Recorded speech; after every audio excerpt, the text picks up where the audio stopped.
Welcome back. In this lecture, we are going to see changing nature and characteristics of state in developing societies. Right? We have actually seen this in quite a detail in in theory of state, whereby uh, we have seen idea of prismatic societies, we have seen idea of political decay, and idea of soft state as well. We also have seen dependency school scholar on post-colonial state and ideas of Hamza Alvi in his state in Pakistan and Bangladesh, post-colonial state in Pakistan and Bangladesh. We have also seen some ideas of Pranab Bordhan. In this lecture, we will try to revise it once and we will try to apply a comparative lens on it, whereby I will constantly remind you comparison of this system with the Western system. That is going to be the agenda of this lecture. We have seen this, but the lens will change. The way to see this will change. We are largely going to see the the comparative part of it, changing nature and characteristics of state in developing societies. We'll start with we'll start with non-Marxist perspective. The first non-Marxist perspective was political development.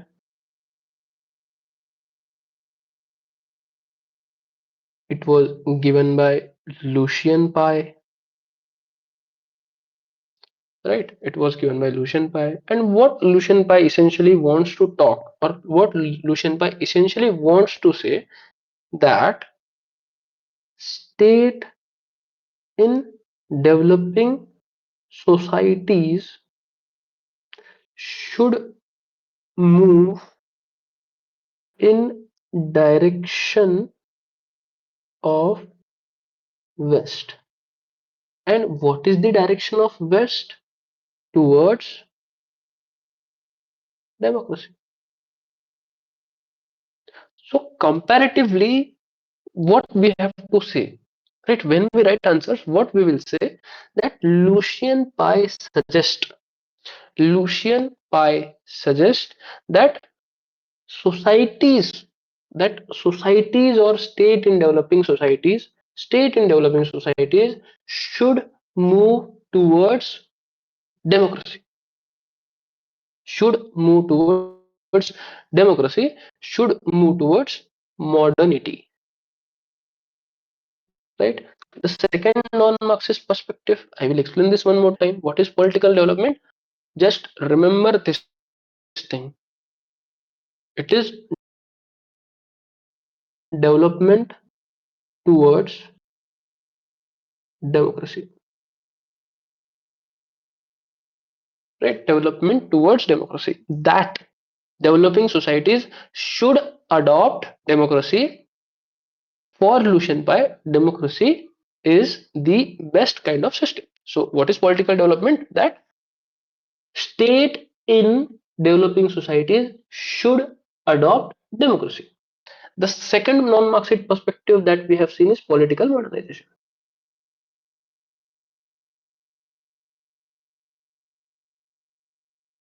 Political modernization, it was given by Kenneth Organski, Kenneth Organski and Francis Fukuyama. What that these people say that we should not impose we should not impose democracy on developing societies, but what we should do is basically economic modernization. We should do economic modernization. With economic modernization with economic modernization there will be urbanization. With urbanization there is going to be rise in individualism. And if there is rise in individualism, democracy will automatically follow. So, what political modernization basically wants to talk about? It says, it says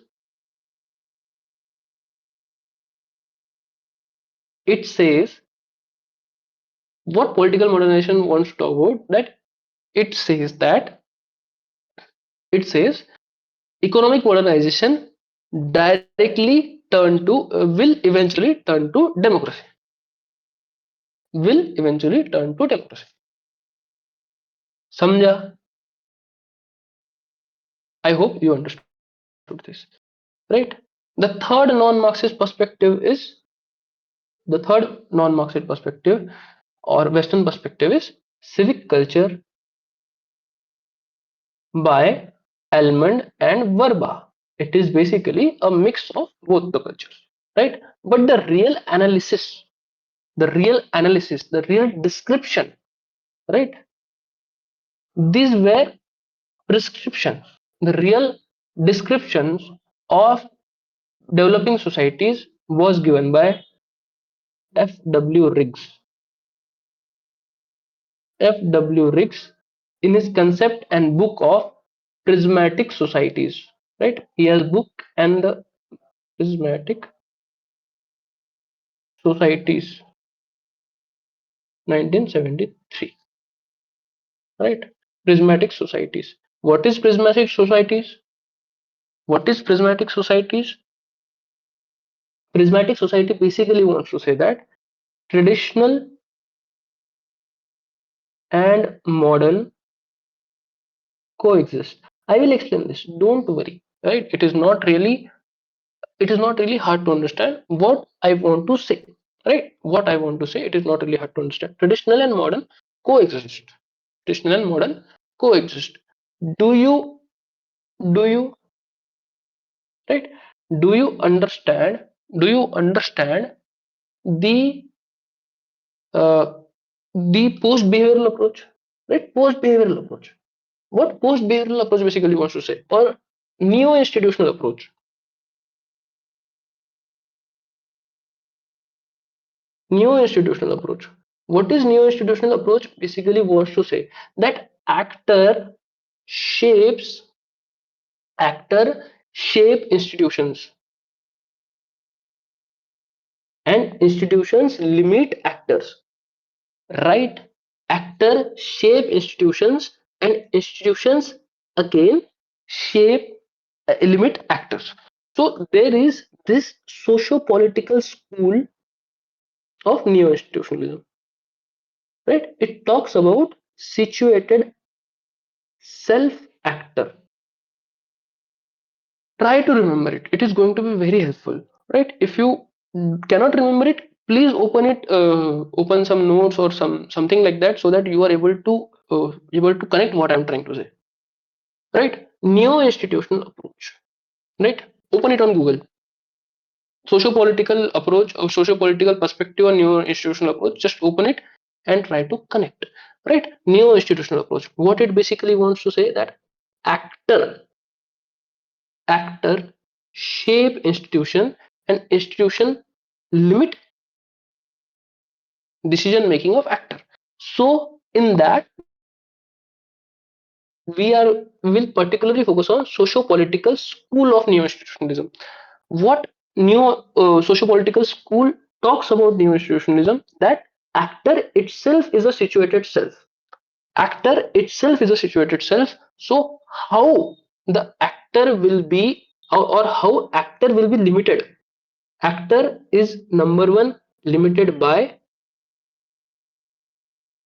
institutions. An actor is number two limited by his society. Right? Actor is limited by institution and actor is limited by his society. How does this happen in Prisma in developing states? Right? We will take example of India. Right? We will take example of India, and in particular, let's take example of Parliament. Parliament is an institution. Parliament is an institution, right? Parliament is an institution which has Parliament is an institution which was given by British.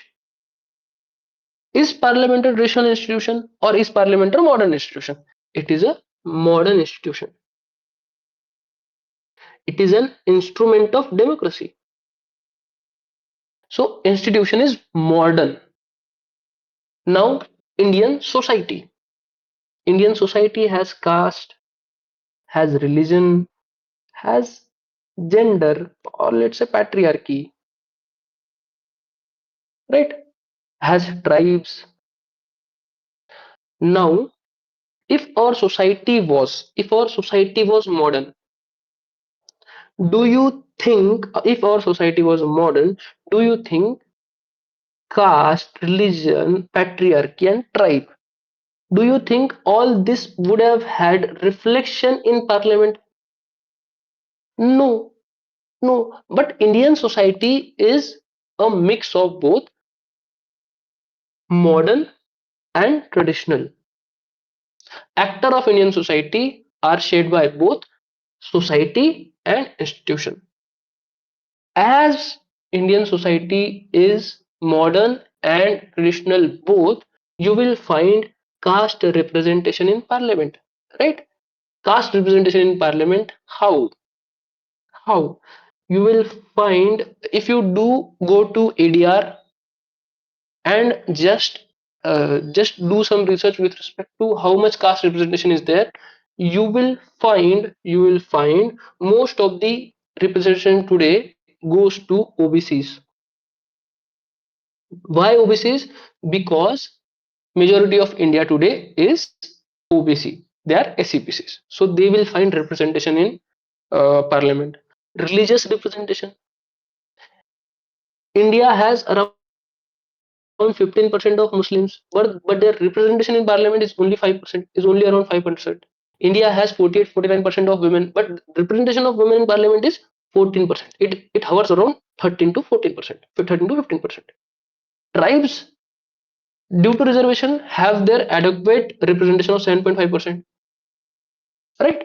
Parliament, which is a modern institution, has representation in some or other way on basis of how society is traditional. So traditional and modern exist at the same time. Exist at the same time. Right? This is the idea of behind prismatic societies, that institutions are modern, but but tradition also plays a role.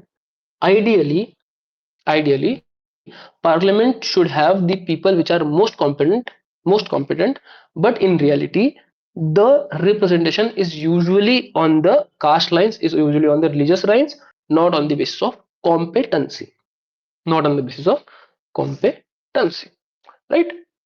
And in this way, he gives his idea of prismatic societies where institutions are modern but traditional tradition also play a role, right? For this, he makes a prison. In his book, he makes a prison, and he says that uh, a lot of right, in tribal society, this is prism on this side of prison, right? I will just make in green, right? And this is tribal situation, this is transitionary, and this is modern, right? In tribal in tribal all of the authority all of the authority is to a single person, right? A single person will handle all three: legislation, execution, and adjudication, right? But and in modern society, there will be three different branches in to do legislation, execution, and adjudication. But in prismatic societies, in transition phase, in transition phase, The functional specialization is not there, right? Functional specialization is not there, and legislation can do both the function of execution. Basically, what I want to say, that multiple functions are performed by the same branch of government. There is no functional specialization in transitionary phase, right? This is prismatic societies. This is idea of prismatic societies, right? And he gives 8 features of prismatic societies according to FW Riggs. The first feature is formalism. The first feature is formalism. What is formalism? That that theory does not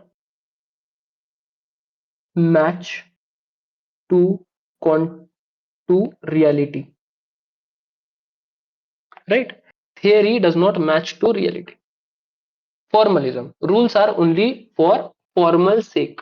Rules are only just for there. So I will give you example. I will give you example. Article 21, right to life and liberty, has one of the most important facet of right to live a life without pollution. Now, most of the UPSC aspirants are in Delhi. Do you think there is any correlation with Article 21's right to live without pollution, right? Uh, to the reality. There is no relation. This is formalism. The rules which are written and the rules which are followed are very two different. Right? Rules are not followed as they are written. The second characteristic feature of prismatic societies, it is polycommunalism.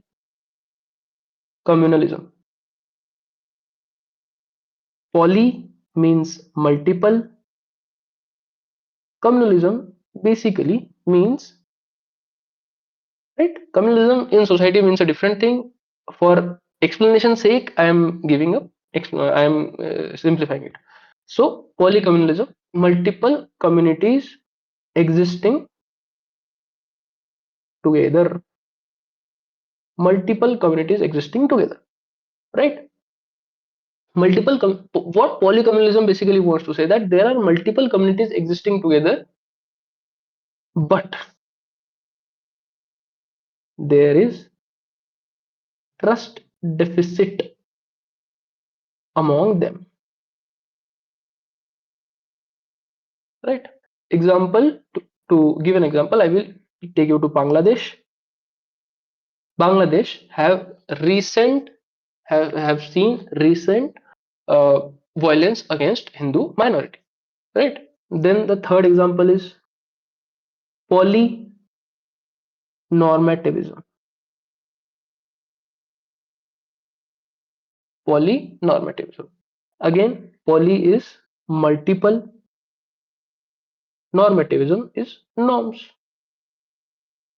right? So laws which are based on multiple norms. Example, personal laws of Hindus and personal laws of Muslims are different. So there exist multiple norms with respect to personal law, right? So laws which are based on polynormativism is basically means laws which are based on multiple norms, right? The third, the fourth characteristics of prismatic societies is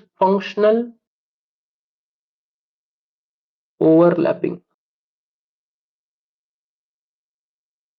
Functional overlapping.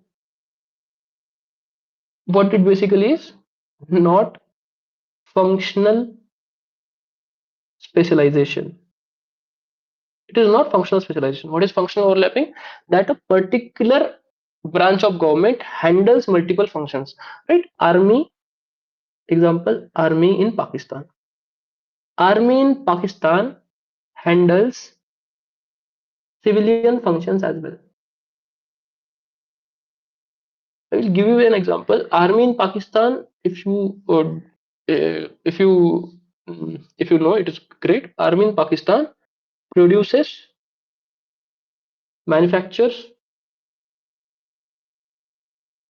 slippers, slippers, clothes, candles, all these things. Right. So army in Pakistan, which is supposed to be only in sphere of defense, is also in sphere of manufacturing. So there is no functional specialization. In India, it is not true.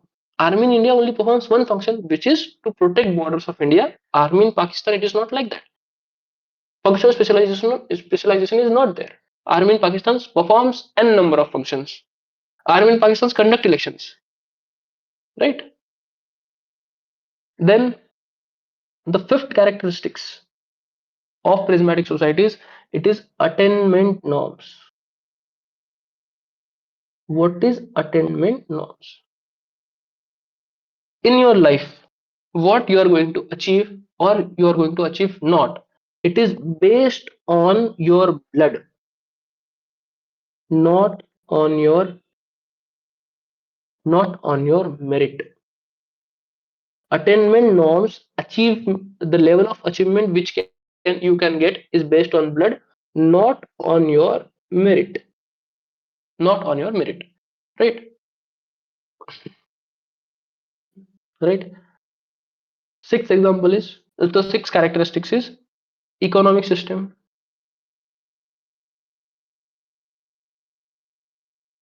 Economic system. Economic system is bazaar canteen model. What is bazaar canteen model? That same goods are sold at two different prices to two different persons, sold at two different prices to two different persons. So example will be, let's say there is a parcel of land. Land is in central Pune for of 10 acre land, right? This 10 acre land can be sold to a particular person for 4,000 rupees.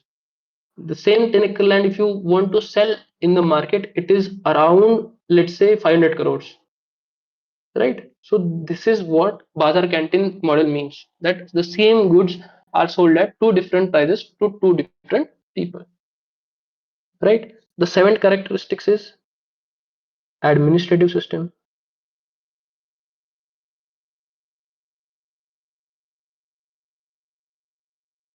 Administrative system is based on Sala model. What is Sala model? Sala is brother-in-law. Brother-in-law. Sala means brother-in-law. Sala model. Sala model, it basically means administrative system based on nepotism. Right? Who gets into administration, who will not, will be based on nepotism. Then heterogeneity. Heterogeneity basically means modernity exists along with tradition. So this was prismatic societies. We have to see two or three more concepts, then we will be done with changing nature of state in post-developing societies, post-colonial societies. There is S.P. Huntington. S.P. Huntington. Huntington. Huntington says that his concept of political decay. Political decay means democracy is backsliding in these states, right? In this state. The next concept is the next concept uh, is soft state, concept of soft state by Gunnar Middle, by Gunnar Middle, right? Gunnar Middle says in his book Asian Drama, in his book Asian Drama, Gunnar Middle uh, says that laws are there in in post-colonial societies, but application is not. Laws are there in post-colonial societies, but application is not there. What does this mean? That there is no certainty of application of law, right? There is no certainty of application of law. Recently, we have seen a particular rapist politician got acquitted from the accusation of rape, even though the person who got raped, she herself testified in the court, right? So application of law is very loose. That is the idea, right? Then, right, we have seen the first perspective with respect to post-colonial state, which is non-Marxist or Western perspective. The second perspective is the second perspective is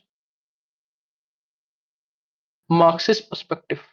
Marxist perspective.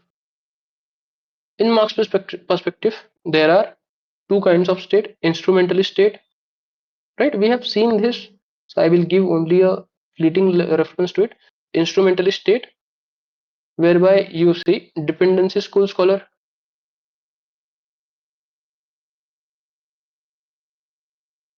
right? Like A.G. Frank, Emmanuel Wallerstein, Samir Amin, right? All this gives solution of autonomous national development.